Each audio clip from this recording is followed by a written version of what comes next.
There was this boy named Jason Voorhees, drowned Crystal Lake about 30 years ago. None of the counselors heard him. A bunch of years went by, and everyone forgot about it. And that's when the murder started to happen.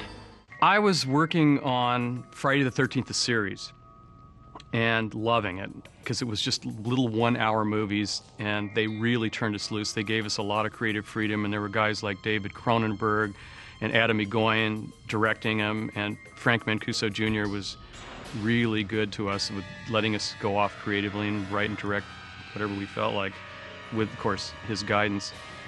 And I had done several of them, and they, I guess, liked them, and they came to me and they said, would you be interested in writing and directing Part 8? And I was like, I blinked. I said, are you really? I was thrilled, you know? I mean, who wouldn't be? So, believe it or not, I had a thought of combining Freddy and Jason in a movie. And I'm not sure whether I was the first one who came up with that idea or not. Probably not, because it seems like such an obvious idea. But they explored it. And what they found out was, between the two studios and attorneys and all these other things, they couldn't come to an arrangement that would make everybody happy to combine them into one movie. So that went by the wayside.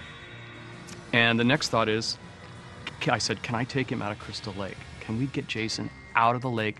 7 movies he's been in the lake. Let's do that.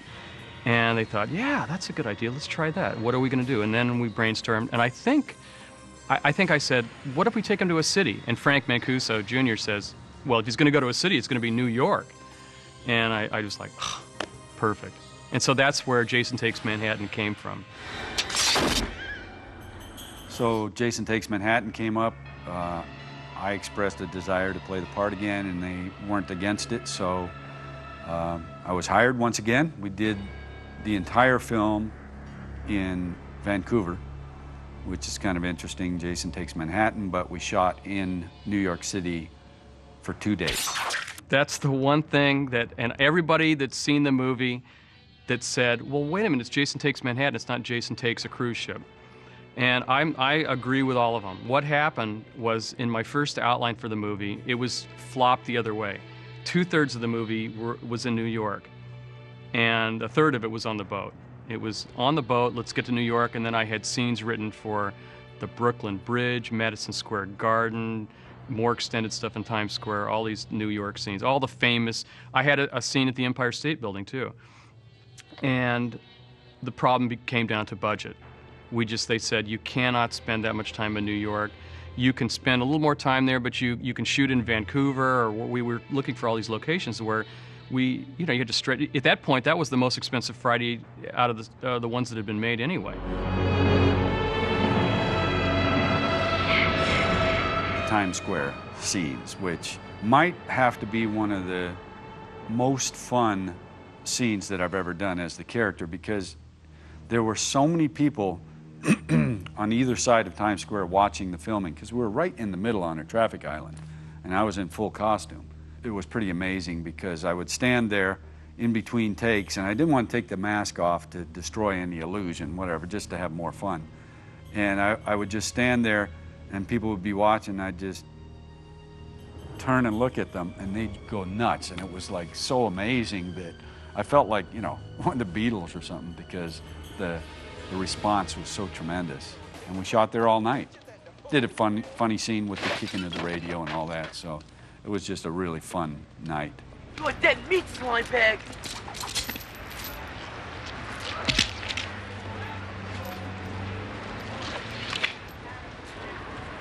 Yo, man, it's cool. It's cool, man. It's cool. We just couldn't afford to spend that much time in New York, and I didn't want us to shoot too much of it in Vancouver, cheating for New York. As it was, we ended up shooting some of Vancouver to be New York. And we shot in alleys, and we shot in places where it was, you know, an alley in Vancouver is an alley in New York, and we dressed it to make it look right, subway, and all these things like that. We dressed them. Holding traffic in Times Square for actors to cross the street, things like that. You know, once it got after, you know, 2, 3 a.m., it wasn't too bad, but at the beginning it was very difficult. We had a lot of NYPD around helping us.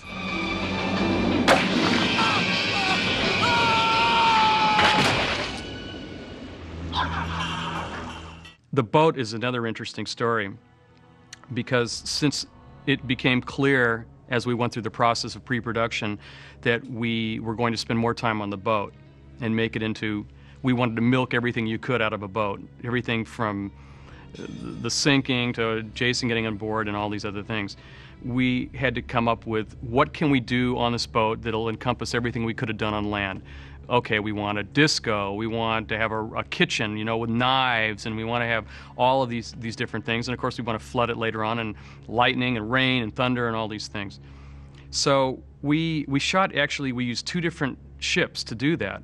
And the irony there is that 3 days before we started photography, the main ship that I had picked for our ship, our hero ship, that was going to be the Lazarus, you know, that sails out to sea with them, we lost the ship. There was a location snafu, lost the ship. And I had 3 days to plan all these shots before we started. And so we found another one that turned out to be even creepier than the one I picked, but it was really small. It was half the size. So the trick was to make it look twice as big. And the way we did that is you never see that ship in one shot. The whole thing from stem to stern. You just don't, you see like the front half up to here, you see the back half to here, you see it looking at the deck this way. You never get to see a big wide shot of it. And we got really close with extremely wide lenses and made the bow just go, you know, look really big. And it worked. And it's creepy. It's a creepy old ship anyway. And then we used a different ship for the interiors. And then we built some of it on stage for certain shots. There's a shot where Jason's walking down this corridor, an exterior corridor, and he turns and he looks into Rennie's room. And the camera goes off at Jason and goes shooting through the porthole, and then all the way through the porthole into her room and into a, you know, a fairly close shot of her. And the way we did that is there was no way to do it on a ship, and we couldn't get any kind of a lens through the little porthole. So we built that on stage, and we built a wall where the porthole's in the middle, and it's like this. And as soon as the camera cleared that little opening, they flew the walls out, so the camera and everybody else could get through and go all the way into it. Check it out! Damn, we're in New York! That rowboat that they're in, I'm sitting in that rowboat with him. I got Brian Englund here. He's shooting the thing, hand-holding the camera, and we're filming V.C. Dupree and all the whole cast in that boat, paddling in. They're actually rowing that thing. It's not fake. There's no CGI. There's no anything. When you see the Statue of Liberty, we're shooting it from that little rowboat. And we did that. We also did a Times Square thing. We built a little subway station, which the actors went. They squatted down and pretended like they were coming upstairs because we couldn't dig a hole in the concrete. We put in the bars and they get down low. And if you watch the movie, you probably can't tell, but they did a really good job of walking like munchkins and then slowly getting taller and taller as they came up these fake stairs into New York. So there's one huge, like a 40-foot crane shot where they come up out of the subway and look around, and the camera comes rising up and does this whole spin around, takes in all of Times Square and ends up back in the center again. So that was great. That was fun doing that.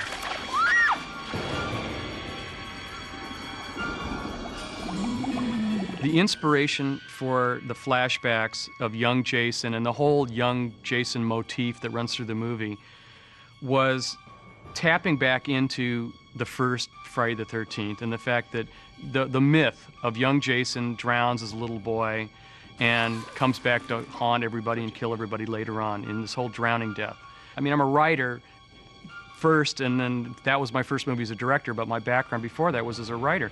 And so let's come up with a story here that really ties in mythic elements of Jason as a young boy and all that. And so the idea, that came out of that was that Rennie was, you know, as a young girl, you know, post Jason dying and all that, was going to get a swimming lesson, as it were, from her uncle, who's a mean guy, and shoves her overboard to teach her to swim because you're either going to drown or you're going to swim. And there's the whole myth of Jason still being down there and young Jason and grabbing her. And she, you know, she's got this total fear of water through the whole movie.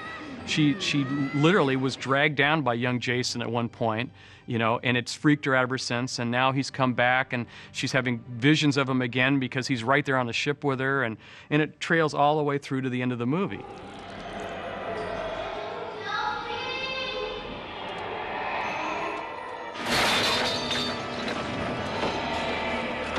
We shot the porthole in a way, kind of like a locked off camera, green screen type situation. Only we didn't use a green screen, but it was the same idea where it's a lock shot. We had a porthole, we rotoscoped it out, and then I shot underwater sequences of young Jason, who was played by Tim Merkovich, film editor's son, by the way. And we shot him, and we put a piece of glass in and had him come up and tap the glass like it was the porthole, and we shot it, you know, looking down into a pool with a piece of glass, and you come up. And then, of course, we put it and made it look like he was coming straight at the porthole. One of my criteria for this was to inject humor into this particular movie. So, okay, he's going to knock his head off. It's going to be gross. It's going to be spectacular. It's going to be what the fans want. They're going to want to see that decapitation. But how can we do it and put a little twist on it? So the idea is, okay, he knocks the head off. It goes rolling down the side of this roof, flies into the air, bangs into a dumpster, falls in the dumpster, and then the lid of the dumpster slams shut on top of it, just for a nice little punctuation. I said, I want to get a decapicam shot. And he goes, what? A shot from the decapitated head's point of view. We put a camera, we put an IMO camera, which is a destructible camera, inside of a giant foam Nerf ball, and we threw it off, and that was one of the most fun things to do, take a camera and throw it off a roof and let it spin around, and so there's a shot in the movie, and it goes by quick, but it's a shot where the world is spinning, and it's from his point of view before his head goes into the dumpster. The mystique of Jason is not knowing what's underneath that mask. Because when we do get to see his face, and it was the scariest thing I had to do, because I'm thinking, this is 8 movies coming to get to this point. Okay, what can we do that hasn't been done? And that's where we thought, toxic waste. Let's melt his face, and it'll be great for a couple things. One is that you won't have time to really get a good, solid look at his face, because it'll be bubbling and melting and steaming and all these things. That'll help camouflage the fact that he's wearing rubber and prosthetics and makeup and, you know, gooey stuff, and we put all the slime on him and all these other things. So I was like, okay, Kane, we'll do this, but, you know, I don't want you to get hurt, and, you know, and he's, oh, I don't care.